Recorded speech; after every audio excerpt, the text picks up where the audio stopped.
Senhoras e senhores, doutores e doutoras, mandaram para o jurídico e aqui estamos novamente. Esse é o Manda pro Jurídico Podcast, o seu podcast que desjuridica o juridiquês e também o único podcast jurídico que você consegue ouvir até o fim. Eu sou o Rodrigo Ávila e, como de costume, sigo aqui muitíssimo bem acompanhado de Pedro de Regina e Natália Dias. Como vão? Tudo bem, graças a Deus. Aquela semaninha pré-feriado, né? Correria. Fórum, você pescando o juiz que tá fugindo pela porta dos fundos. Indo atrás de oficial de justiça que não quer trabalhar. Meu irmão, a correria do advogado é essa, né? Mandando estagiário sair correndo pelos corredores do tribunal. É isso aí, mas a gente tá firme e forte. Vamos que vamos. Nath? Gente, eu tô tão cansada, mas tão cansada que eu respirei a última faísca de carisma que existia dentro do meu corpo pra estar aqui e conseguir entregar o melhor podcast possível. Mas eu fiz isso porque todo mundo sabe que eu utilizo essa mesa aqui para fins próprios. E por que eu utilizei para fins próprios? Porque Instagram pra mim não é mais bagunça, agora Instagram pra mim é trabalho. Então eu tô sempre olhando o Instagram, vendo as pessoas se posicionarem, vendo principalmente o pessoal do meio jurídico tá fazendo. E nessa eu encontrei uma advogada. Aí eu comecei a seguir a advogada e tava vendo ela falar. E aí eu percebi que ela falava de um tema que me interessava. Ela despertou a minha curiosidade. Eu falei, cara, eu vou ter que chamar ela para ser entrevistada no Manda pro Jurídico, porque eu quero fazer as perguntas pessoalmente, eu quero saber. Eu, advogada, não conheço sobre o tema que ela trata. Hoje a gente está aqui, é um super prazer anunciar, a gente está com a Charlene Teixeira. Ela é uma advogada focada em direito imobiliário e especialista em leilão. Se vocês não conhecem essa mulher, eu tenho certeza que a maioria de vocês conhece, mas quem não conhece, siga, porque ela fala ouro na internet. Charlene, prazer. Obrigada demais por estar aqui, viu? 9 da noite, de segunda-feira, eu sei que não é fácil. Para mim é um prazer enorme. Dito tudo isso que vocês disseram pré-feriado, então é uma honra vocês estarem aqui por minha causa. E isso, doutora, computa consulta gratuita através de um podcast, tá bom? Mas acabei aqui de perceber não isso. conta pra ninguém, Charlene. A gente faz muito isso aqui, tá? Esse aqui é o nosso segredo. Um professor de oratória, eu comecei, não, mas assim, se você tivesse que me dar dicas, o que você falaria da minha oratória aqui? Usa benefício próprio. Inteligente, tá certo. Mas agora, partindo aqui, quando a gente traz alguém aqui, eu gosto sempre de fazer uma pergunta para dar o start inicial e a partir daí a gente repercute. Quais foram os caminhos que trouxeram até sentar nessa mesa do Manda pro Jurídico? Como você se tornou essa profissional e o que você tem assim na sua trajetória que você fala, cara, isso aqui foi o game changing, assim, que eu comecei a ver que aqui, nesse local que eu estou trabalhando, tem um caminho bacana para trilhar? Queria muito ter uma resposta linda e romântica para dar para vocês. Não, mas aqui a gente gosta de advocacia verdade. Foram boletos. Boletos chegando, boletos que eu tinha que pagar, pandemia, escritório fechado, todo mundo fica em casa. E aí eu utilizo a internet há 4 anos como forma profissional. E eu fui pra internet, comecei a fazer uma live que nem uma psicopata. Live, fazia, mandava direct para todo mundo, faz live comigo. Eu separava a minha semana por assuntos linkados ao mercado imobiliário. Então, essa semana eu vou falar disso, essa semana eu vou falar aquilo. Então, todo mundo que falava de fundo imobiliário, eu ia nos influenciadores um pouco maiores e pedia live. Alguns aceitavam, outros não. O não eu já tinha, vamos pro sim. Perfeito. E aí, fui indo de live em live, as pessoas começaram a me conhecer, eu comecei a crescer. E aí, grandes players do mercado começaram a fazer pontes comigo. Chá, vamos fazer um congresso aqui? Vamos. Eu sempre dei sim para todo mundo. Eu entendi que qualquer porta que vier, eu nunca fechei uma porta, né? No início, então, eu sempre achei que era uma oportunidade, que era Deus me permitindo, tinha alguma coisa ali. E aí eu fui crescendo. Então, inicialmente, com certeza, foi a busca por dinheiro. E aí, eu sou pós-graduada em Direito Imobiliário. E eu percebi que leilão não tinha ninguém falando. Você viu um oceano azul ali, mais ou menos, assim? Eu vi um oceano azul Tiffany ali. Um oceano azul Tiffany, uma coisa assim, maravilhosa. Aí, na verdade, até tinham 2, 3 pessoas falando no YouTube, mas eram homens bons, são bons advogados, mas que estavam naquela vibe meio YouTube ainda, não tava com uma pegada do digital dinâmico. Entendi, rapidez. E a internet estava, cara, na pandemia tava todo mundo ali, na tela online. Sabia que era verdade. manhã, noite, manhã, noite. Eu falei assim, é agora ou nunca. E aí, no início, se você for pegar um vídeo meu no início, gente, você que tá aí com vergonha, vá lá no meu primeiro vídeo, porque olha que ele tá melhor, porque o ruim mesmo eu já paguei. E compare com o de hoje. Era péssimo, mas deu certo, assim. Então, é a constância, a persistência, assim. No início você tá com vergonha, você não sabe o que você fala, você tem medo de errar, você tem medo de julgamento, vão me julgar, etc e tal.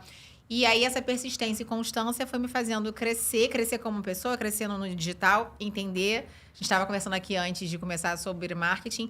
Eu sou apaixonada por estudar ser humano e como as pessoas se comunicam na internet. Porque eu não estou vendendo o meu produto, né? Eu não estou vendendo o meu escritório.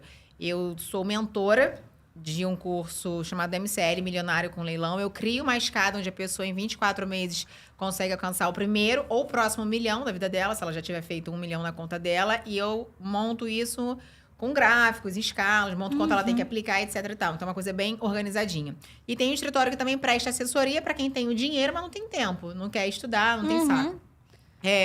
Então, eu estruturei isso de uma forma muito boa. Eu falei assim, agora eu tenho que vender isso, né? Essa ideia para as pessoas de como fazer. Porque o assunto por si só, ele é muito sedutor já. Você fala, Sim.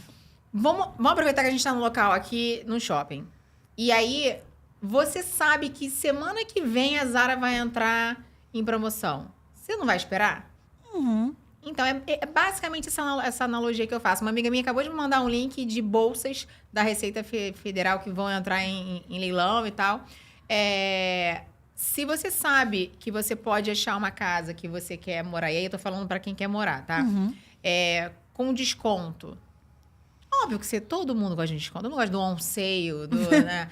Por isso que a Black Friday faz tanto sucesso, né? Todo mundo quer ter uma vantagem. Então, e o investidor começa a olhar com um olhar de lucro. Né? E quando ele começa a entender o cálculo. E aí vai ter dois tipos de investidor. O investidor que quer aprender para fazer sozinho, independente de ninguém. E vai ter um investidor que quer contratar. Mas ele precisa entender também como é que funciona para contratar. Quando ele entende que tem como você diminuir ao máximo o risco, porque a gente tem acesso a processo, a gente tem acesso... Tem que saber ler um edital muito bem, se tem certo uma certidão atualizada de uma propriedade. Então, assim, você consegue quase que zerar as chances. Ou, se você seguir adiante com algum risco, você sabe que você está correndo aquele risco. E o máximo que pode acontecer de ruim é você ficar frustrado, porque a sua arrematação pode ser cancelada. E o seu dinheiro vai ser devolvido, corrigido. Então, fica só uma frustração. Mas eu digo que quando você vai sabendo que corre risco, nem frustração tem. Você correu risco. Então, assim, é muito sedutor o assunto, assim. Porque é um mercado que te traz lucro. Ele te traz segurança, porque é um investimento que não existe, apesar de ter uma simetria no preço, ou seja, uma diferença absurda, né, do valor de mercado para o preço, uma simetria grande, ele tem uma insegurança pequena. Ele não é uma criptomoeda, ele não é uma bolsa que sobe e der. O político falou alguma coisa, pá, despenca. Né? Não tem essa volatilidade no valor de mercado do imóvel. Pelo contrário, a tendência do mercado imobiliário é ir corrigindo com a inflação. Ao longo de 10 anos, você consegue ver que ele, no mínimo, corrige com a inflação. E se você estuda o mercado ao redor daquele imóvel ali, você consegue saber. A gente está aqui em Jacarepaguá, começou a construção do Parque Shopping. Quem tinha prédio aqui em volta, valorizou certeza. Construíram um condomínio aqui nas proximidades. Então, quem já entende de mercado imobiliário, comprou na planta ou comprou antes de terminar, comprou e valorizou absurdamente. Então, tem regiões que, quando você arremata, você, além de ter o lucro que você vai ter da própria operação em si, você ainda tem uma capacidade de valorização no tempo. Que, se você quiser comprar o buy and hold, que eu brinco, faço equiparação com a bolsa, né? O buy and hold, você compra, segura 2 anos para vender ele na frente. Você, além do lucro, você pode ir alugando e vender quando valorizar. Ou, se você quiser realizar o lucro amanhã, você já compra, faz toda a burocracia de papel e já revende ali na frente e já coloca o lucro para investir num outro maior ou em 2 outros e vai criando uma... Aí eu falo que você vai criando uma bolsa patrimonial, né? Você vai criando... Você vai pensando... Aí eu ensino a fazer isso também. Você vai criando um plano patrimonial, né? Geralmente tem pessoas que vão... Tá com pouco dinheiro, você começa escalando e depois que você tá com uma bolsa já mais sedimentada, você consegue começar a criar os seus a sua aposentadoria. Então, assim, uma dúvida para pro público entender. Você tem hoje o produto que é um curso em que você ensina qualquer pessoa, não necessariamente um advogado, a começar a se inserir nesse mercado de leilão e para comprar imóvel, e, enfim, até chegar numa bolsa patrimonial, numa coisa. E você também tem seu escritório, que você faz assessoria para o seu escritório fazer essa compra, porque alguém realmente não tem tempo, não quer investir naquilo, etc. Médicos é a grande classe. tá fazendo muito dinheiro e o bichinho nem dorme, coitado. Não, entendi. Agora me tira uma dúvida. A gente já vai começar no leilão em si ou você quer perguntar alguma coisa antes? Eu queria fazer uma pergunta que você falou cripto e falou bolsa, falou essas coisas. Assim, você vê na internet que tá muito na moda, né? Falar de cripto, metaverso, enfim, tem vários novos termos. Tokenização. Tokenização. E você trabalha no direito imobiliário, que é uma área do direito tradicional. A gente pode dizer assim. Sim, está há muito tempo aí que todo mundo sabe como é. Num mundo em que cada vez mais surgem novas áreas, novas ferramentas para lucro, para ganhar dinheiro, para investir, como você enxerga o mercado imobiliário, não o direito imobiliário, o mercado imobiliário nesse novo cenário? E novos cenários que vão aparecer ainda também, né? Sim, eu enxergo como porto seguro. É o grande porto seguro de todo mundo. Não... Desculpa, gente, um grande amigo passou ali. Desculpa, me vergonha. Mas o bom é isso, gente. Tá tudo certo. Não, Aqui, quem sabe faz ao vivo. É isso. Eu vou te falar que ele já te viu desde lá de baixo. Ele olhou aqui assim, ele ficou assim, ele deu aquela falada baixa assim, que deu pra ver desde lá de baixo. Com vergonha, mandou um beijo. Ai, não vou ignorar. Então, eu enxergo o mercado imobiliário como sendo um porto seguro e eu não sou contra cripto, eu não sou contra a bolsa, eu não sou contra você investir no Tesouro Direto, em CDI, no que for. Pelo contrário. Acho que você tem mais que diversificar. Inclusive, dentro do mercado imobiliário, tem como você diversificar de diversas formas ali dentro.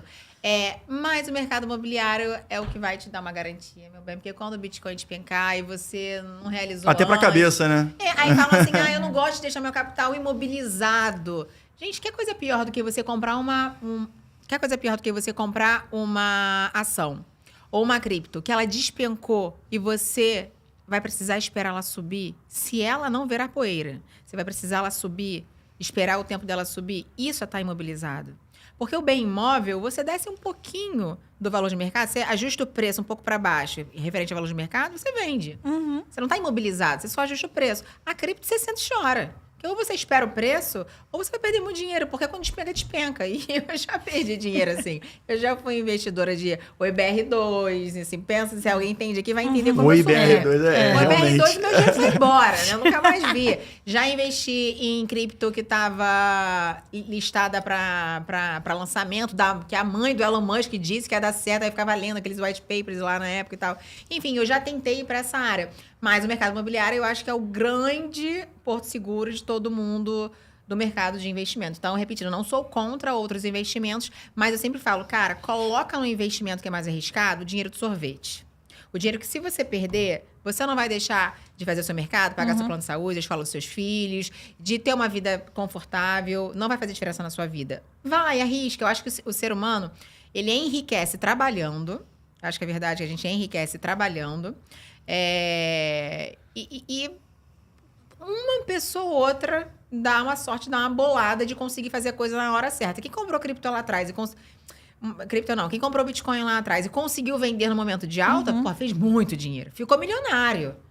Mas, assim, quem comprou lá atrás a R$5 e vendeu na hora certa? Essa é a exceção, Bruno né? Perini, ponto. Não é ninguém. E um dos nossos convidados, nosso patrocinador também. É verdade. Não, ele é um querido, é um fofo. A irmã dele também trabalha com leilão. Na verdade, ela é advogada, ele tinha dinheiro e aí ele viu que era um mercado bom. Porque ele, apesar de dar aula de investimento, de bolsa, não sei se ele chega a falar de cripto, Bruno... ele, como um homem inteligente que é, ele começou a ver um mercado bom, pegou a irmã que era advogada e falou assim, Priscila, vai que eu sou seu investidor aqui. Aí ela começou a investir para ele, também tá indo bem lá, ele também é um investidor da área. E assim, uma visão que eu tenho, Chá, que eu fico pensando, a Zona Sul Carioca, e se você que tá me ouvindo não é do Rio de Janeiro, a Zona Sul Carioca, ela tem uma característica específica. Ela é um local em que existem muitos herdeiros, existe muito essa perspectiva, essa ótica do patrimônio, que é um patrimônio herdado. E o que acontece é que você tem um prédio, você tem uma cota condominial a ser paga. Então, eu lembro que lá no meu inicinho da faculdade, assim, naquele 3º e 4º período que eu era estagiária da Defensoria Pública, a gente via muitas cobranças de muitas ações de despejo, falando quando o imóvel era alugado, falando de cota condominial, e também muitos imóveis que eles chegam nesse momento de irem a leilão por causa de cota condominial. Então, eu imagino que no Rio... Mais uma vez, eu não estudo isso, é minha observação. Eu imagino que a Zona Sul do Rio de Janeiro, especificamente, deva ser um lugar em que a gente deve ter muito imóvel nessas condições. Principalmente porque a gente tem, hoje em dia, condomínios são caríssimos, né? A pessoa eventualmente não consegue manter aquilo. Como é que as pessoas, em geral, descobrem ou sabem que existe uma oportunidade? Onde é que elas começam a pensar? Qual é o D0? Assim, qual é a primeira aula da chá? Tá.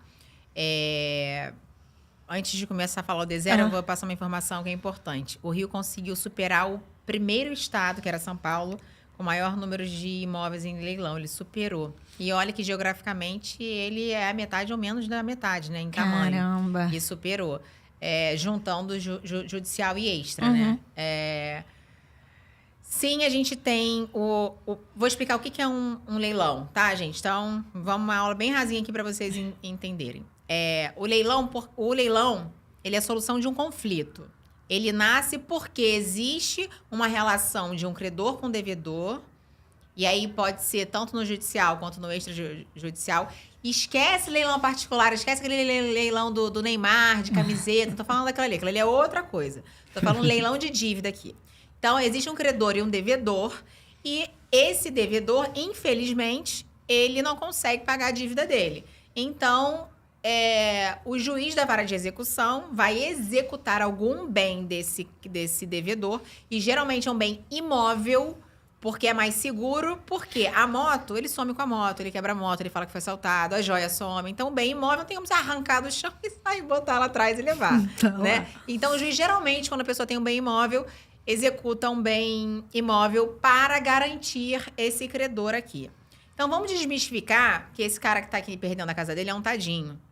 Porque ele não é um tadinho. Porque até todo mundo aqui é advogado entende que existia um processo de conhecimento para o juiz deferir que realmente existe uma dívida, para mandar para execução, para executar. Aqui foram-se 6 anos por baixo. Mole. 6 anos para essa pessoa entender e reconhecer que existia uma dívida, arrumar uma forma de pagar. Não estou conseguindo sustentar o condomínio, não estou conseguindo pagar o IPTU, ou então... Porque a dívida pode vir, inclusive, criminal. Você atropelou alguém na rua, gerou um dano, não tem como pagar, pode responder com bem imóvel. Pensão alimentícia, o pai não está pagando, pode executar um bem imóvel. A pessoa sabe que ela está devendo, ela tem formas de resolver aquilo, de solucionar aquilo.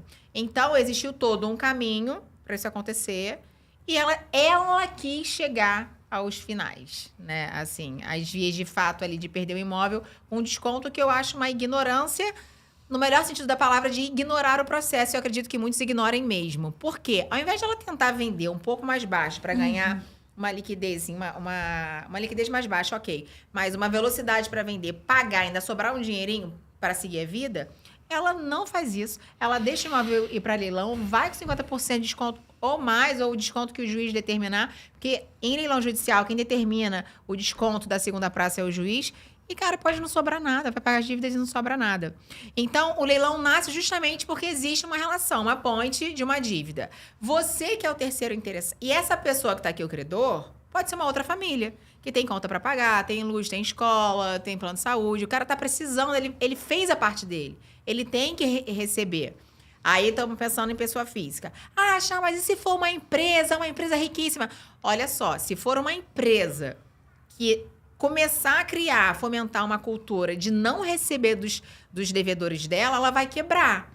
E, consequentemente, vai ser péssimo para várias pessoas, porque uma PJ ela é formada por várias famílias ali embaixo. Se ela quebra, olha a quantidade de pessoas que vão se prejudicar com isso. Então, mesmo sendo uma PJ cobrando, ela está no direito dela e ela não é um bicho papão. Precisa ser realizado isso. Ah, Chá, mas e se for um banco? Banco é trilhardário, não precisa. Se a gente começar a fomentar uma cultura de inadimplência no país, onde quem pegou um crédito bancário não pagar, os bancos não vão mais emprestar dinheiro, ou vão sair de uma taxa de 9% a 12% que eles cobram ao ano para crédito imobiliário, uma taxa de 50%, ninguém vai ter crédito, o dinheiro vai parar de girar, a economia vai quebrar. Então, assim, todo mundo que arremata está ajudando a economia a girar. Então, assim, a primeira coisa que eu faço quando eu vou em palestra é começar, gente, a função social de um leilão. Legal. A função social de um leilão é a solução de um conflito. Porque quando você vai estar ali como terceiro interessado, você realmente está solucionando um conflito. Você não tem nada a ver com aquilo. Você não estava devendo, você não é o cara que estava cobrando. Você só está solucionando, porque o seu dinheiro entra, o credor recebe, se sobrar alguma coisa, o executado recebe. Se ele não receber, pelo menos ele vai embora em paz. seguir a vida dele, o leiloeiro recebe a porcentagem dele e segue a vida. Então, a primeira coisa que você tem que estudar e entender como é que funciona é a fase pré-arrematação, que é a mais importante de todas. Que é onde você vai fazer isso. Onde é que eu encontro os leilões? Cada estado tem uma junta comercial. Todos os leiloeiros, eles precisam se cadastrar numa junta comercial estadual. Aqui no Rio de Janeiro é Juscerja. Então, Natália quer ser leiloeira. Você vai apresentar... Aproveita que não tem prova ainda. Não existe prova. É só apresentar e paga uma caução. Vai apresentar toda a documentação que a junta te pede. Vai fazer uma caução, que agora está em torno de R$100 mil, que vai ficar calcionada lá numa conta. E você depois corre atrás. Você vai virar uma empresária. O leiloeiro nada mais é do que um empreendedor. O cara tem que criar o site dele, o escritório dele, tem que correr atrás, tem que fazer networking com o juiz, porque é juiz que indica leiloeiro, ou com incorporadoras, porque quando leilão de imóvel na planta, quando a pessoa compra imóvel na planta, pega aquele crédito direto com a construtora e não paga, também existe um leilão daquele imóvel, que é maravilhoso. Com certeza. Ou você começa a fazer relacionamento com o banco, com o Bradesco, Itaú, Banco do Brasil, Caixa, com BTG, para os bancos te conhecerem e, quando precisarem fazer o leilão, te contratar. Então, assim, o leiloeiro, ele é um empreendedor. O leiloeiro, quando ele faz todos esses pré-requisitos e se cadastra na junta comercial, vai aparecer lá, você pode botar na Juscerja agora, vai abrir uma lista, onde você vai ver o nome. Vou dar o exemplo de uma amiga minha.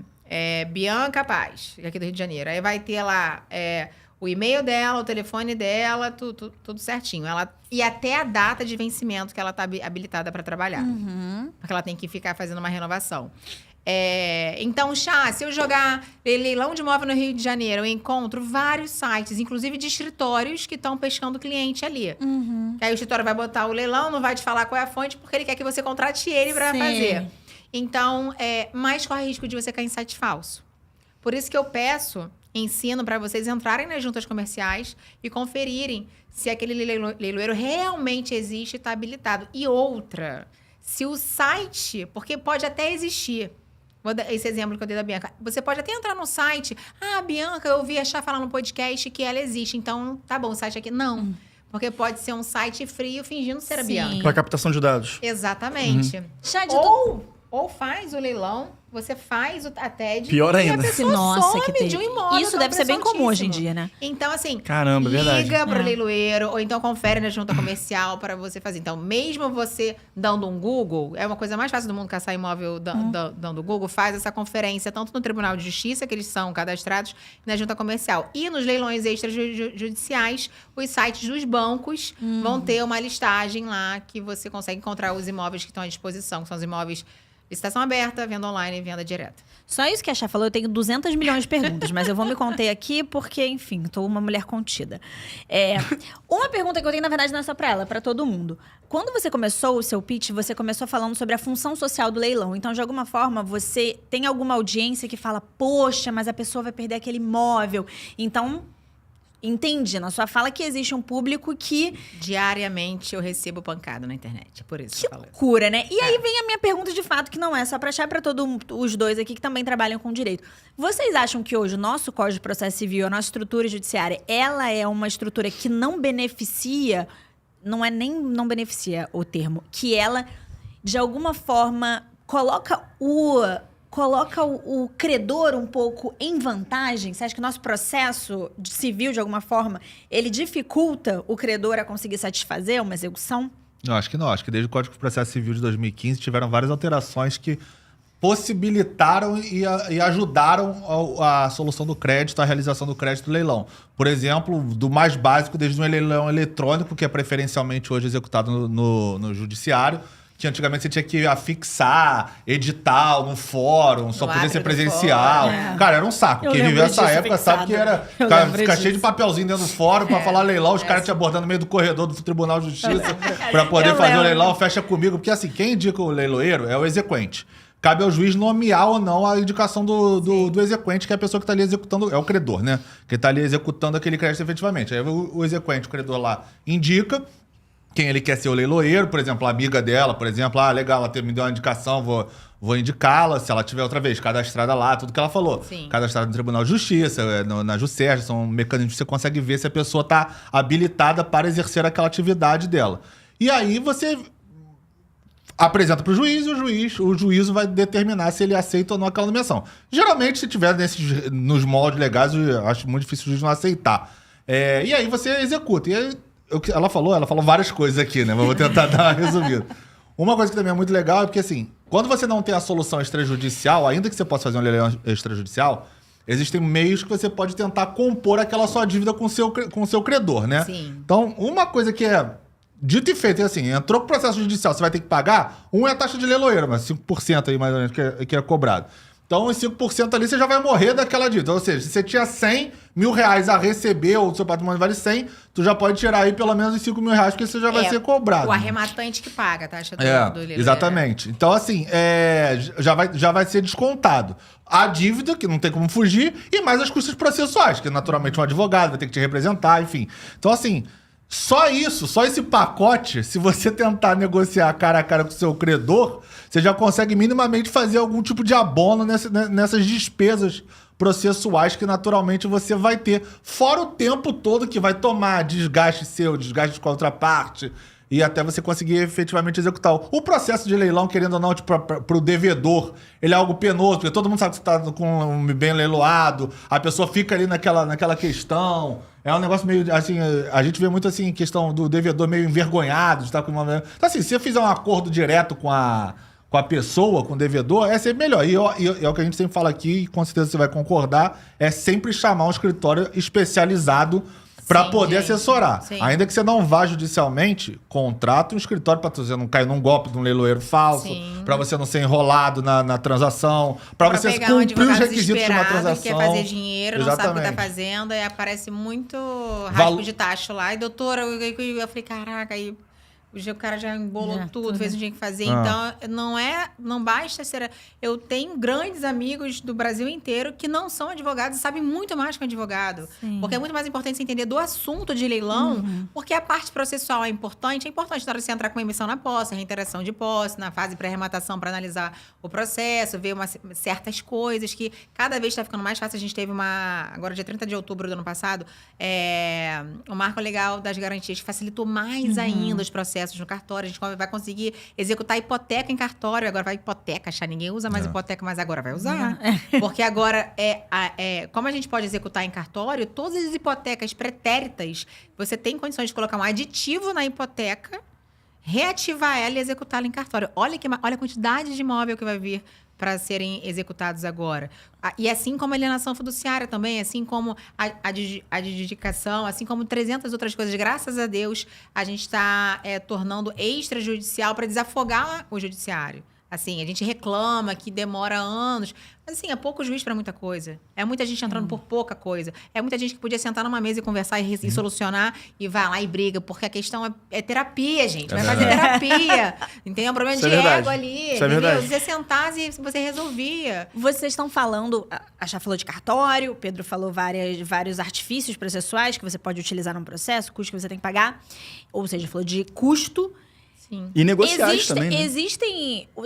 É melhor leilão judicial ou extrajudicial? Isso existe ou cada um tem suas características e aí você analisa conforme a sua situação, a grana que você tiver ali para investir também? Você tá no caminho certo. Essa é a pergunta número 1. Qual o melhor, doutora? Eu falo que tiver o maior ROI. O maior retorno para mim é o melhor, o maior lucro. Entendi. E aí pode ter...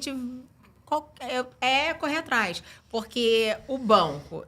O core business dele não é um imóvel, sim, né? É fazer dinheiro. E aí, sim, para o banco ficar com o imóvel lá parado é um transtorno, é perder dinheiro, porque ele, além de não estar com o dinheiro rodando, te emprestando e te cobrando 9% ao mês quando você faz aquele empréstimo lá no cheque vermelho, ele ainda paga as custas de manutenção do imóvel. Claro, sim. Porque é dele. Agora sempre foi dele. Na alienação fiduciária, ele sempre foi proprietário, né? Na verdade, só transfere a propriedade quando uma pessoa quita. Então, o que acontece? Quando você compra o imóvel do banco, cara, ele tem que quitar toda a dívida pretérita de condomínio, de IPTU, tudo que tem para trás. Sem falar que ele tem que dar com o risco de alguém estar ali dentro e tentar usucapi, porque o banco não tem braço para tomar conta. E aí vai ficando, ele né? não tem, e é uma Verdade. desorganização do caramba. Eles estão contratando empresas agora, né? O BTG contratou a Enforce, a Caixa contratou a Resale, eles estão tentando pegar empresas terceirizadas para administrar isso, mas mesmo assim não tá dando... Acho que precisava ter mais, não tá dando conta ainda tem muito imóvel lá. Já tem muita demanda para pouca... Muita demanda para pouco braço. Pouco braço, Então, por isso que você vê desconto, cara, de 96%, 97% na... Nego me chama de Pablo Marçal, Dinaldo, mentirosa, não sei o quê. Porque não acreditam, não acreditam. Mentira, é fake, não sei o quê. Mentira, a galera fala isso.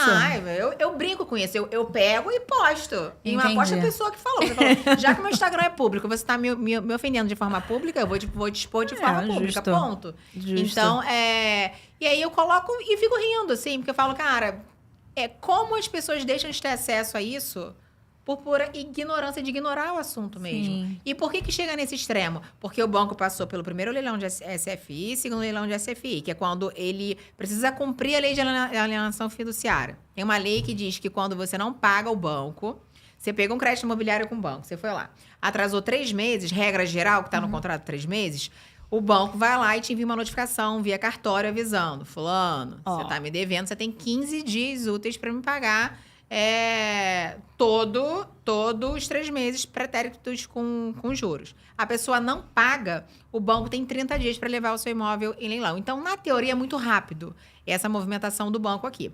Aí, ele vai lá, coloca o seu imóvel em leilão e te executa. Quando... Em primeiro e segundo leilão, seguindo as regras da lei de alienação fiduciária, se esses 2 leilões forem negativos, ou seja, gente, ninguém levou esse imóvel, e são diversos motivos para ninguém levar, um deles é que na primeira data do leilão de alienação fiduciária, o valor do imóvel vai pelo valor do contrato que você fez com o banco. A segunda data é o valor da dívida. E às vezes levou tanto tempo para o banco levar aquele imóvel a leilão, que a dívida ficou maior que o valor do imóvel. Então, ninguém arremata esse imóvel.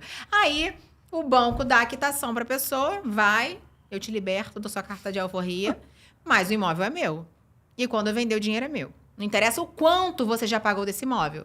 Acaba aqui. Aí, esse banco... O banco paga... Esse banco.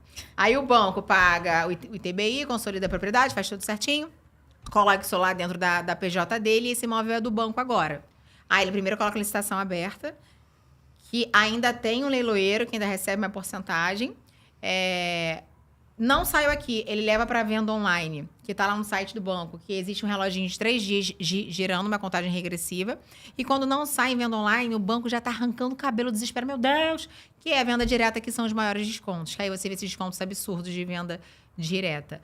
Então, existem descontos absurdos no banco, quando chega na venda direta, e em leilão judicial, em massa falida de vara empresarial, você vai encontrar grande maioria de maiores descontos nesse tipo de leilão, porque é o único que a lei de falências permitiu a presença da terceira data em um leilão.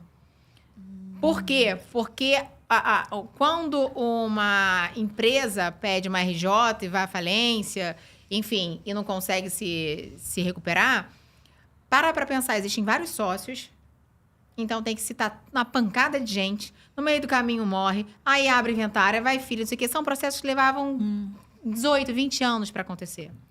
Então, justamente, aí levava esse tempo todo para acontecer, tinha o primeiro e o segundo leilão e não saía. Por quê? Geralmente, empresas têm grandes imóveis, a sede é grande, são lotes, são terrenos, são coisas milionárias. E nem todo mundo tinha grana. Cara, imagina, primeiro e segundo leilão negativo não saiu. Cara, vai ter que citar tudo de novo, vai ter que fazer isso tudo de novo, vai levar mais de 20 anos para sair. Então, o legislativo entendeu, junto com o judiciário, fizeram lá e permitiram a existência da terceira data direto. Primeiro e segundo leilão não saiu, o juiz já abre terceira data sem limite para desconto. Se o juiz quiser botar 98%, ele coloca. Então, aqui... você fica de olho. E aí eu acho engraçadíssimo. Você vai falar, gente, fica esperto. Porque quando for leilão de falência, você vai olhar lá um prédio de 7 milhões de reais. Você fala, cara, não tenho essa grana. Mas calma. Você não tem 7. Mas e se ele chegar a 300? E chega? A gente tem um case em São Paulo de uma boate chamada Love Story, que vocês não devem ser da idade de vocês. Que era muito famosa. Era... meio que um after do pessoal lá de São Paulo. E aí aconteceu exatamente isso. Tinha um valor de mercado de 5,5 milhões, tem 5 anos esse leilão. Ou um pouco menos. Valor de mercado de 5,5 milhões. Era massa falida, primeiro, segundo leilão, terceiro nada. E ainda existe uma outra possibilidade. Quando o leilão acaba e não teve proposta, você pode peticionar em juízo apresentando uma proposta. Olha! E aí, 3 amigos peticionaram em juízo e levaram a Love Story de 5,5 milhões por R$180 mil. Gente. Isso tem um processo, eu posso mostrar pra vocês isso. Existe. Pô, então seria legal a gente compartilhar esse processo, Sim, o número do sim, processo. é legal, botar é nas legal. nossas Se redes. você der um Google aí agora, A você gente vê acha, isso. a gente pode- É uma matéria que ficou super famoso isso. Eles peticionaram. E aí, como é que o juiz entende? Gente, é melhor algumas famílias receberem do que ninguém receber nunca. E aí já Claro. tinha um peso lá, porque era meio que uma casa de swing, uma coisa meio... Tinha uma energia Sim. meio pesada. Além de ter um preço muito grande, ainda tinha uma Sim. coisa... E... Um estigma social, né? digamos Isso, assim. isso. Então, aí o juiz entendeu e já era uma coisa arrastada durante muitos anos e ele tem autoridade para isso e ele deferiu o pedido e saiu por R$180 mil a casa. E você já qual foi, assim, Aí agora é curiosidade, né? Daqui a pouco a gente volta pro jurídico. Mas você já participou de uma transação ou você mesma arrematou algo, assim, que foi tipo, caramba, o que foi de mais distante? Qual foi eu o maior nunca- nível de assimetria? Eu nunca fiz a proporção dessa Love Story pra esse que eu vou te falar agora, mas eu acho que a Love Story ganha. Foi aqui no Rio. Eu já consegui arrematar uma casa com valor de mercado de 18 e olha que e poderia ter sido... Não, poderia ter sido não. Foi o que tinha que ser. Ela foi 18 e a gente arrematou por 4,5. Caramba! Num condomínio chamado Mansões, aqui Ah. na Barra da Tijuca, a casa.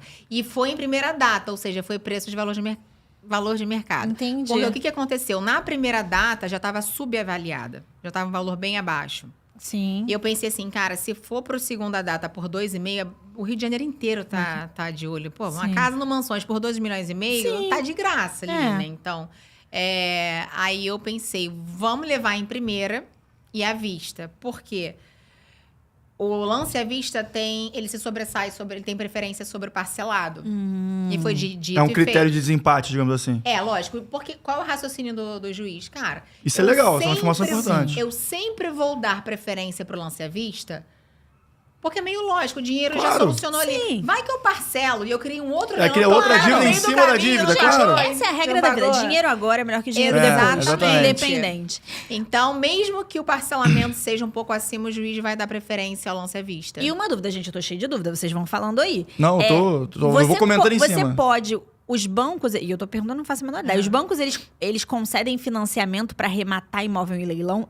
Tem essa linha de crédito aí?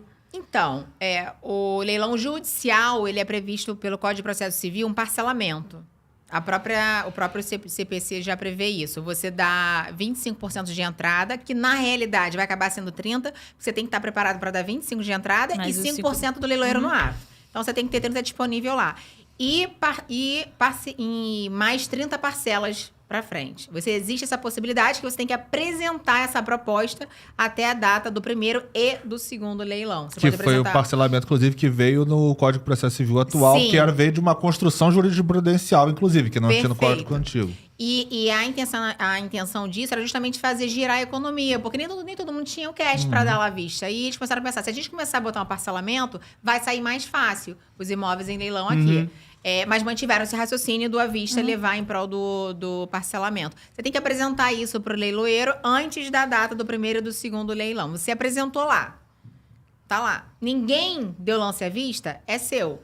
E aí, quando você apresenta, você tem que apresentar em quantas vezes você quer parcelar, qual é a entrada que você vai dar e qual índice você quer de correção. Você que apresenta o índice de correção. IPCA, caramba! IGPM, você que tem que... Qual taxa você quer de correção, você apresenta. E aí, caso alguém... Você queira muito, você tem o dinheiro à vista, você apresentou o parcelamento e você tá lá ao vivo, conferindo o que está acontecendo. Se alguém der o lance à vista... Você automaticamente pode dar um lance acima do dela, né? Porque você deu uma proposta parcelada que você não pode dar o à vista aqui. Você sabe que quando alguém deu à vista, a tua caiu lá já. Sim. Então, você claro. pode ir concorrendo aqui. Então, por isso que eu falo. Tem gente que tem a grana, mas quer parcelar para não se descapitalizar, para ir fazendo... Porque, às vezes, coloca e aluga Tendo a possibilidade de fazer isso, se puder propor novamente, por que não também tentar o mais Agora, baixo? o crédito imobiliário... o crédito imobiliário, ele existe automaticamente nos leilões de alienação fiduciária, né? Onde o próprio imóvel vai ser a garantia. No judiciário também, quando você parcela, o próprio imóvel que você está arrematando é a garantia do parcelamento. Tanto que ele só é transferido para o seu nome quando você dá a última parcela. E no extrajudicial é assim também. Agora, eu posso pegar um financiamento pro judicial para pagar à vista? É esse meu ponto, era isso que eu queria qualquer saber. pessoa pode pegar um crédito imobiliário. Agora, você vai ter que dar um imóvel que você já tenha como garantia. Como garantia, não entendeu? aquele imóvel que tá lá. Então, se você tem uma casa hoje, um lote, alguma coisa, chega no banco, você já faz uma pré-análise. Em nome de Jesus, gente, não faça aquele negócio de site, aquilo ali é mentira. Tem muita gente que vai no site e faz uma pré-análise. Doutor, eu tenho não sei quantos, e na hora não tem. E se você remata e você dá um lance e depois quer cancelar por esse motivo, você sofre penalidade.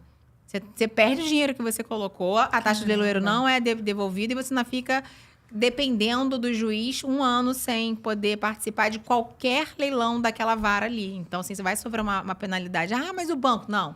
Vai até o seu gerente, conversa realmente, tenha certeza do que você tá fazendo. E aí, você vai ter que ter um bem imóvel pretérito já para pegar um crédito. E aí, automaticamente, você vai ter o valor integral liberado para você concorrer no lance à vista lá. E foi muito legal duas coisas que você falou, sobre o ponto de vista do banco, né? Eu falo isso direto para cliente, já falei com o Rodrigo também, quando ele trabalhava lá no escritório, que o banco, ele quer dinheiro. Sim. Eu acho que existe um mito entre o leigo, que ele... não, porque o banco quer meu imóvel. Não, o banco não quer. Ele quer que você pague a dívida. O imóvel é a consequência, porque ele, assim, é o que ele garante, ele recebeu o dinheiro. Fazer, né? Mas se você falar, tá Foi aqui o que o dinheiro, deu. tá aqui o imóvel, ele vai falar, o dinheiro sempre, não tem... E ele quer que quanto mais enrolado você ficar, mais juros você paga. Ele quer muito mais que óbvio, que ele ganha em cima ali do empréstimo, do valor que ele... empréstimo para alguém, enfim. E uma coisa de banco, por exemplo, quando você tem um imóvel que tem uma hipoteca, alguma coisa nesse sentido, e que tem uma ação judicial, pro banco também, para poder retomar, ele tem que pagar o advogado do processo, por exemplo, para ele poder retomar o imóvel. Então, assim, existe um imóvel que está hipotecado e o banco está protestando no cartório lá contra o devedor daquele imóvel. E aí, mas existe em paralelo uma ação de execução de cota condominial, por exemplo, que o condomínio está processando também aquele devedor, além do banco, fazendo esse protesto. Para o banco retomar aquele imóvel para ele e falar, olha, agora esquece essa ação judicial, dá abaixo dessa ação judicial, eu vou retomar o imóvel para mim, não vai ser mais dessa pessoa porque ela não está me pagando aqui a dívida que ela tem comigo. O banco precisa te pagar pro advogado, precisa pagar pro advogado o valor da dívida ali que está sendo cobrada e o valor, eventualmente, dos honorários advocatícios dele. Senão, o advogado não é obrigado a liberar. Então, assim... O banco tem um setor específico para isso. Então, muito... Já aconteceu várias vezes no escritório da gente entrar com a execução, porque a gente advoga para vários condomínios lá, entrar com a execução, passa, 2 meses, 3 meses de ação judicial rolando, recebe o telefonezinho lá do setor de cobrança, advogado de cobrança lá do Santander, Bradesco, enfim, qualquer um que seja, e fala, olha... a gente quer, como é que a gente pode fazer? Podemos negociar o valor? Você aceita reduzir um pouquinho os teus honorários, alguma coisa de valor tal, não sei o que lá? E aí sempre tem esse acordo. Choram tudo. Mas assim, no final do dia, se ele quiser retomar, ele vai ter que pagar. Então assim, é uma coisa bem tranquila de você negociar. É óbvio, tem síndico que precisa muito do dinheiro, então ele vai abrir mão de certas cobranças, o advogado também, se ele quiser, ele pode abrir mão, mas no final do dia, o banco, se ele quiser retomar, ele vai precisar. Não pode, né? O síndico, a assembleia e tal, não pode dar desconto, mas o que acontece na realidade aí eu não sei.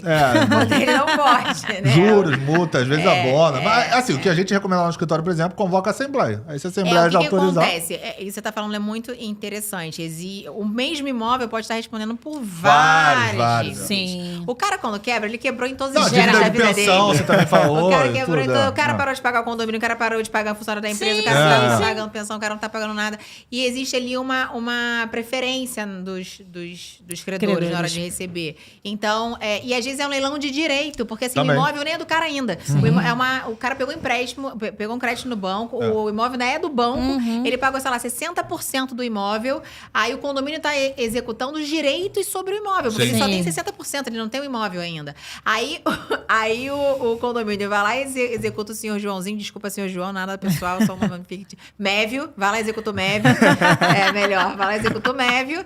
E aí o leiloeiro tem que saber que ele é uma causa de nulidade do leilão se ele não citar o banco, que é o credor fiduciário ou Sim. hipotecário, porque ele também tem... Ele tem que receber a parte dele ali, enfim. Então, por isso que ele saber ler um edital é indispensável, assim. Você já trabalha com isso, já tá rato, já tá esperto, já tô vendo que você tá por dentro. Mas, assim, é indispensável você saber ler um edital, ter noção processual e certidão atualizada do imóvel. Esses 3 pontos, você tá preparado para arrematar o imóvel. E saber fazer conta, gente. Aprenda a fazer conta, que também é muito importante. E depois que você arremata um imóvel, existe, assim, um gravame que poderia estar muito escondido ali e você não viu? Existe essa possibilidade? Ou se você fez direitinho seu dever de casa, não tem susto? Você só tem obrigação... na verdade, o oficial só pode te exigir... para transferir o imóvel para o seu nome, a baixa das penhoras que estão presentes na matrícula. Se não está presente, ele não pode te exigir. Agora, alguma penhora mais dificultosa, vou te dar um exemplo, um case meu real. Eu caí, assim, na falta de sorte, na sexta... Enfim, um imóvel aqui na Barra, e caiu na sexta... Tinham 4 penhoras. 2 de São Paulo e 2 do Rio nesse imóvel. Na hora, só faltava essa. Na hora que eu fui lá no cartório despachar, porque eu sou chata, fico em cima. Advogado, cara, não adianta. Porque demora muito meu processo. Porque o seu advogado, ou você que é advogado, não tá indo torrar o saco. Porque advogado que é visto é lembrado. E quando o meu rostinho aparece, ela fala, pelo amor de Deus, assina logo esse negócio aí que eu não aguento mais ver ela, entendeu? Então, assim funciona. Cara, foi pra digitalização. Na hora que eu pedi a baixa de penhora. Aí eu falei assim, tá, mas quanto tempo leva isso? Ele, deve levar uns 8 meses, doutora. Eu falei, nossa. Falei, não vai levar 8 meses, não. E aí, corri. Levou uns 3 meses. E aí, foi o maior tempo que levou, mas não por conta do trabalho assim, mas porque tem toda uma coisa de burocracia de digitalizar. E mesmo assim, eu ficava indo lá em cima e tal. Mas, geralmente, em 1 mês, a gente consegue dar baixa em todas as penhoras. É bem tranquilo, assim, mesmo de outro estado, assim, tá? O mundo digital, a digitalização de tudo, tá tudo online, assim, facilitou muito a nossa vida. Isso é verdade. Facilitou muito a nossa Isso é vida. bem verdade. Você consegue matar imóvel, assim, do Brasil inteiro de forma tranquilíssima, assim, sabe? Tá bem tranquilo.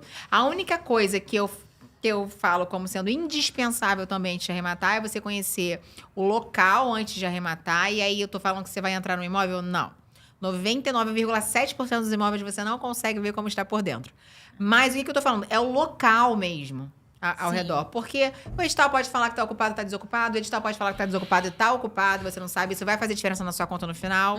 Porque entrar com a ação, se você não for advogado, vai ter que contratar Ou mesmo se você for advogado, você vai ter custos. E além de custos, o tempo a mais você vai levar. Tempo é dinheiro. Quanto mais tempo você ficar pra regularizar, mais dinheiro você tá gastando ali. Porque depois que arrematou, a conta é tua. Você começa a pagar tudo daquele imóvel.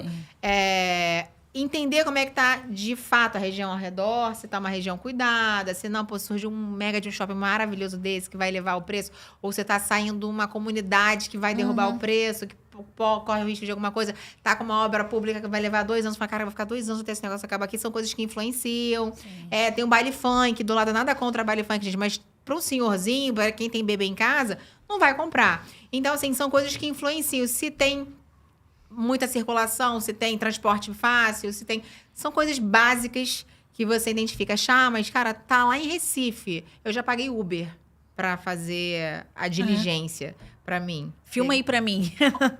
Você é muito louca. Então, não precisa ser tão louco quanto eu. Contrata um corretor que trabalha lá. Próprio. Contrata com uma imobiliária, com parceiro, com alguém. Fala o que você quer que ele faça. Como se fosse um correspondente. Exatamente. Imobiliário. Exatamente isso. A analogia é essa, um correspondente. Você faz com que a pessoa vá até o local, preenche os pré-requisitos que você quer, filme, tire foto. Quando é prédio, eu converso com o porteiro, tento em contato com a administração para saber quantos imóveis ali tem vagos. Porque se num prédio de 30 apartamentos, sei lá, 12 estão vagos, eu vou sofrer para vender, porque vai ter uma concorrência alta ali, né? Então, a liquidez já cai desse imóvel, isso já me dá um alerta. Agora, num prédio de 30, 2, 3 estão vagos para venda, já está melhor.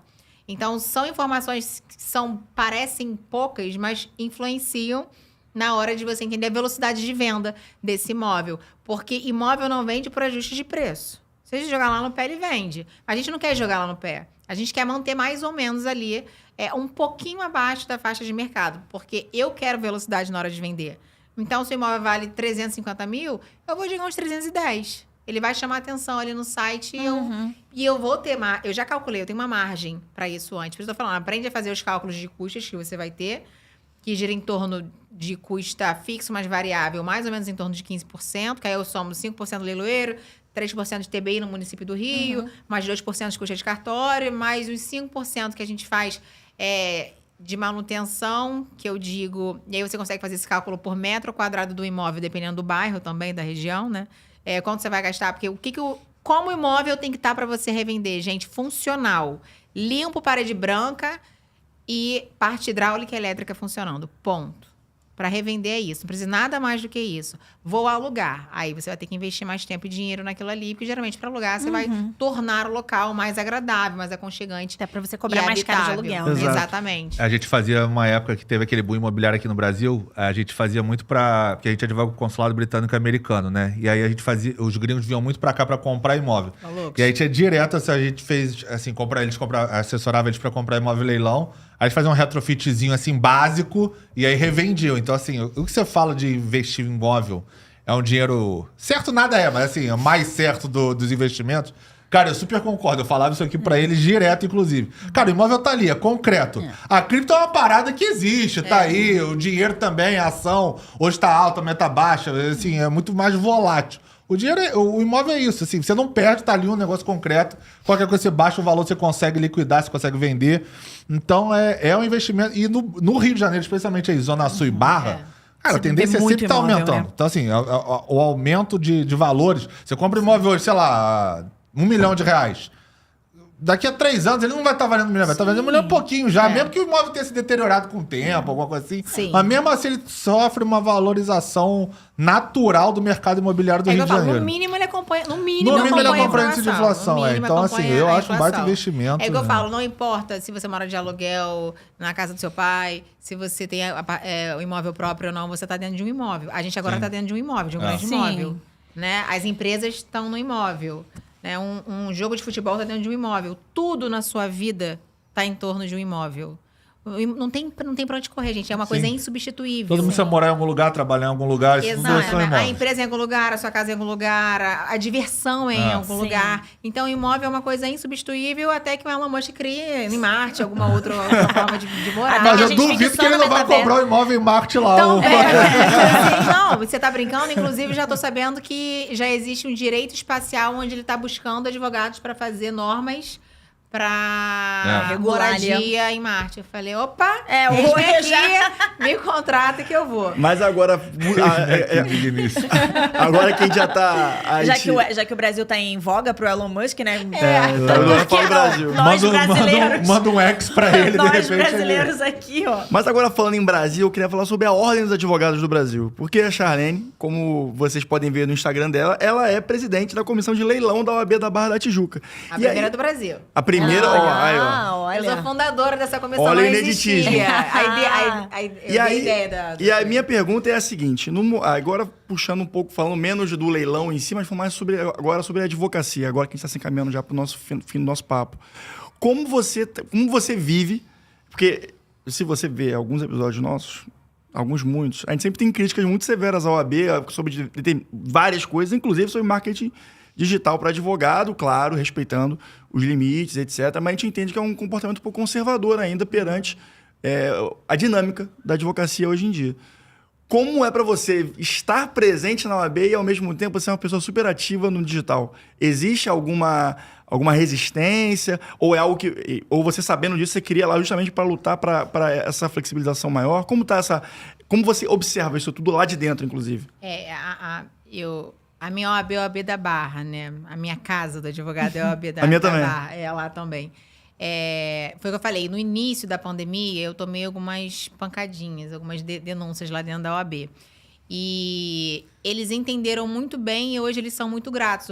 O Marcos, que está lá, né? Eles são muito gratos. Vem Marcos conversar Soares, comigo. né? Eu acho que eu acabei dando um bom exemplo. Para outros advogados, eu não tenho nenhum tipo de represália, nenhum tipo de repressão. Ninguém olha para mim com o nariz torto. Pelo contrário, as pessoas querem entender como é que funciona, como é que segue o caminho. Então, fazer um bench, né, com você, um benchmark. Exatamente. Então, eu acho que eu trouxe uma forma de apresentação do advogado na internet meio que disruptiva na cabeça deles. Porque o advogado tem aquela coisa que eu preciso estar sempre muito... aparece de moletom, aparece do jeito que for, entendeu? O importante é que eu tô... Lógico que dependendo do lugar que eu tô. Mas, assim, foi o que eu falei. É você conseguir fazer essa interseção da conexão com o ser humano e com o seu conhecimento. Se eu posso estar aqui com a roupa mais cara, mais bem arrumada, abrir a boca e só falar abobrinha. Eu posso estar aqui de chinelo, carioca, de camiseta e dar uma aula.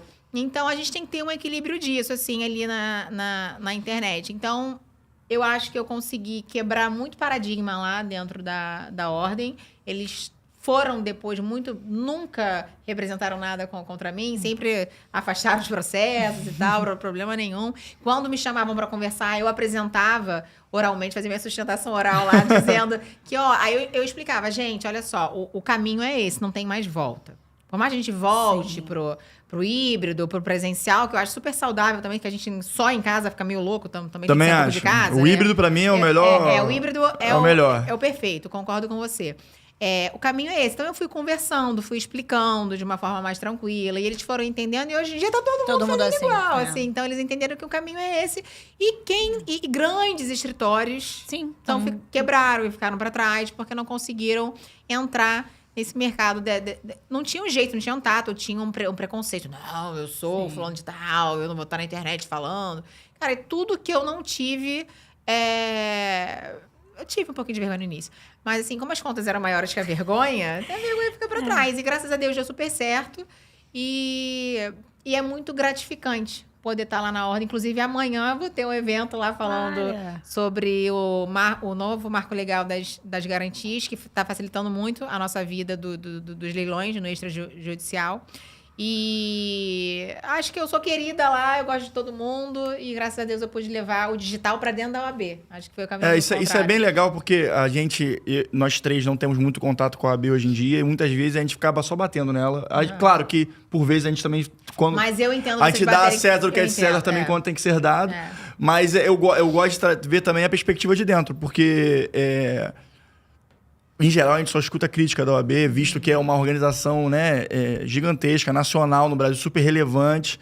E nós, como... Eu como... Não vou falar mais que eu sou jovem advogado, talvez, né? Na Tiana ia batendo com... Vamos moderar esse discurso, mas Rodrigo. eu acho que eu tinha mais expectativas... Hã? Vocês são da jovem advogada? Não, porque ele brinca que ele é jovem advogado, porque eu falo que ele tem uma síndrome de Peter Pan, ele não Você viu que a gente... jovens advogados. A gente já virou essa chave depois que os cabelos brancos começaram a aparecer, eu comecei a relativizar essa questão da jovem advocacia. Mas eu me considero um advogado agora, nem um advogado sênior, nem um jovem advogado. Mas quando eu era jovem advogado, eu criei expectativas que me foram frustradas. Talvez eu tivesse criado expectativas demais, mas eu acho que era... o mundo. Não, eu achava que talvez eu tivesse OAB, uma característica maior dentro da OAB de um assessoramento assim, de início de carreira e tal. Mas muitas vezes, até pelo cenário que a gente estava vivendo, que tudo estava se revolucionando por causa acontecendo a pandemia, do digital, etc. Talvez nem eles mesmos soubessem como fazer, estivessem aprendendo também. E eu vou te falar que a da Barra é uma das melhores, tá? Pois é. Perto das outras. É bem ativa a da Barra. É engraçado, eu tenho essa sensação também. A da Barra é bem ativa. Muita coisa acontece no OAB da Barra. O estado inteiro pra ir nas mentorias da OAB da Barra. É verdade, isso é bem verdade. Isso é bem não é o suprassumo do que talvez você esperasse, mas ainda é uma melhor. das melhores. Então, por que eu não sofro? Porque eu nunca criei uma expectativa. Uhum. A melhor coisa na vida, em todas as áreas, não criamos expectativas. É verdade, é verdade. Entendeu? Eu nunca criei mesmo, assim. E no meu caso da OAB foi o contrário. Quando eu tava lá, no desespero, cara, o escritório fechou, e aí eu tinha me divorciado há pouco tempo, era eu e minha filha, o que eu faço? A OAB me deu um acolhimento ali, como membro da comissão de imobiliário. E aí, eu sou dessa. Vamos ver, vamos. Vamos. Aí a gente criou um primeiro evento. Isso é um baita insight já. De total. A galera, vamos, exclamação, vamos, interrogação, vamos, exclamação. Não, é o melhor tipo de pessoa. Total, assim, o que eu tenho. O que eu posso? Eu vou estar, no mínimo, vou aprender alguma coisa ali. Sim. É óbvio. Até se acontecer alguma coisa ruim, eu aprendi em como não mais não fazer aquilo ali. o mesmo erro. Então, aí a gente já criou um evento numa comissão de imobiliário no Hilton ali da Barra, que a gente levou o Melim Chalub, o Capanema, quando estava vivo ainda. Um grande amigo meu, o Eduardo Biondi, que era advogado hoje, foi desembargador pelo Quinto. Então, assim, fiz grandes amizades como membro de uma comissão que me acolheram quando eu não era conhecida, quando eu estava começando, entrando ali. Mas eu fui atrás, não fiquei esperando assim, vai ter o quê? Quando? É que eu não tenho nada, ninguém me ajudou. Perfeito. Não, eu falei, eu posso ir, eu posso ajudar? Não, eu recorto o papel, eu faço não sei o quê. E ninguém queria fazer o trabalho braçal. Então eu Sim. fazia o papel, eu ia lá pra filmar como é que era não sei o quê, eu ia fazer a parte do financeiro, aí daqui a pouco eu tava no palco apresentando, porque eu não tinha mais ninguém. Então, assim, o tamanho do esforço que você coloca, ele volta. É isso. E em tudo eu fui fazendo isso. Em tudo eu fui... A comissão não existia. Eu falei, cara, mas tem que ter, porque leilão é uma interseção de vários assuntos. Tem tributário, tem imobiliário, tem um pouco de trabalho, tem um pouco de civil. Tem que ter uma comissão voltada para isso. Eu cheguei pro presidente, olha só, eu acho que é assim, a sustentação oral de novo. Então, olha, eu acho que é isso, a gente tem que ter uma comissão... Eles aceitaram em relação a isso. Então, é muito mais sobre você ser proativo e não esperar do que você ficar nessa situação, porque eu sei que é frustrante. E aí não é uma coisa inerente ao ser humano ali, não é só na OAB. Eu acho que na carreira de médico deve ter isso, em arquiteto, em qualquer outra associação que fala, não sei, em qualquer outro grupo de outras áreas de Conselho de profissionais. classe. Exatamente, perfeito. Qualquer outro conselho de classe que exista, eu acho que o profissional que for proativo, ele vai sair na frente sempre. Então, assim, não cria expectativa, não. Não, E já. vai, Lição vai aprendida, acima, lição aprendida na época. 10 convidados que a gente traz aqui, claro, gente que a gente olha a carreira e fala, cara, vamos conversar com a gente, fala pro público o que você fez. O que você falou, 10 de 10. É mais ou Pessoas menos falam por aí mesmo. que não existe absolutamente nada dado. Olha, já toma esse copo aqui. Não teve. Todo mundo foi, capinou, correu e bateu na porta, recebeu não, e voltou, e bateu na porta, recebeu não, estudou, voltou. E eu acho se que... você fizer um cálculo assim básico, que no início, a cada 30 nãos, o 31º vai ser um sim, você vai tomar os 30 felizes. Porque no 31 eu sei que eu vou virar sabe o que sim. você vai Na ganhar. expectativa que vai dar Aí você certo. só vai fazer uma conta de regressiva, 29, 21, agora sério. Aí quando você vai crescendo na vida, já sabe que já passa pra 20, pra 10. Daqui a pouco você tá escolhendo. Claro, daqui aí a o papel inverte. Então, assim, se você que tá jovem com advogado tá começando aí, seja persistente, proativo, que você vai se destacar. Pronto, perfeito. é isso. Dito Não, isso, com certeza. com esses diversos ensinamentos, temos Excelente mais algo... fechamento. Temos mais algo a acrescentar? Não, Chab, muito obrigada pela consultoria gratuita. Eu adorei, eu gostei, assim, esse tema. Eu trabalho com imobiliário, mas acaba que é uma coisa que a gente não traz tanto aqui. Eu achei que vale muito, embora, assim, claro, é um tema muito... Você tem Amplo. muitos detalhes, tem Tem, muita coisa pra tem. ser dita. Mas eu acho que a gente, pelo menos, começar a falar um pouquinho disso, gerar o mínimo de curiosidade, é uma coisa muito pertinente para o profissional do direito, para Sim. utilizar isso profissionalmente. Quanto para o investidor, eu achei legal, você trouxe, eu também trouxe um ponto de investimento, que é bem relevante. Você falou de tópicos que nada tem relação com o jurídico, que é você avaliar o imóvel, avaliar o entorno Ela do falou imóvel. ROI. Exatamente. Então, assim, eu achei bem legal, eu tô super feliz. Faria um outro episódio aqui, mas depois eu conquisto isso, gente. Eu calma. volto, tranquilamente, gente, eu volto. Dito isso, senhoras e senhores, doutores e doutoras, antes de declarar encerrado o Manda Pro Jurídico Podcast, eu vou pedir para vocês nos seguirem nas redes sociais e também nas redes sociais de Charlene Teixeira, nossa convidada de hoje. Curta, comenta e compartilhe, porque cada interação, tanto pra gente quanto pra ela, é muito mais que bem-vinda para que nós sigamos cada vez mais desenvolvendo essa bolha jurídica de pessoas, juristas, estudiosos que querem cada vez mais desenvolver o nosso mercado. Certo, Charlene? Certo, gente. Olha, obrigado pelo convite e parabéns para essa turma que está aqui, porque eles realmente estão levando assuntos relevantes e disruptivos. Tenho certeza que grande maioria aqui não sabia do que a gente falou hoje e já vai mudar a forma de raciocinar. Então, assim, eles são advogados fora da caixa, com certeza. Estão utilizando o tempo Obrigado. deles aqui para levar novos caminhos no mundo tão rápido que a gente está vivendo agora. O digital está agilizando tudo. E aquele advogado que fica parado, que não está assistindo esse podcast, que não está aprendendo coisa nova, vai ficar engessado e não vai prosperar. Obrigada e parabéns pela iniciativa de vocês aqui. A gente Obrigado, agradece a sua Charlene. presença. Gente, pra finalizar tudo que ela falou nessa última aspa dela aqui, lifelong learning é vida. E pra qualquer outra dúvida, manda pro jurídico. Valeu, até semana que vem. Tchau, tchau.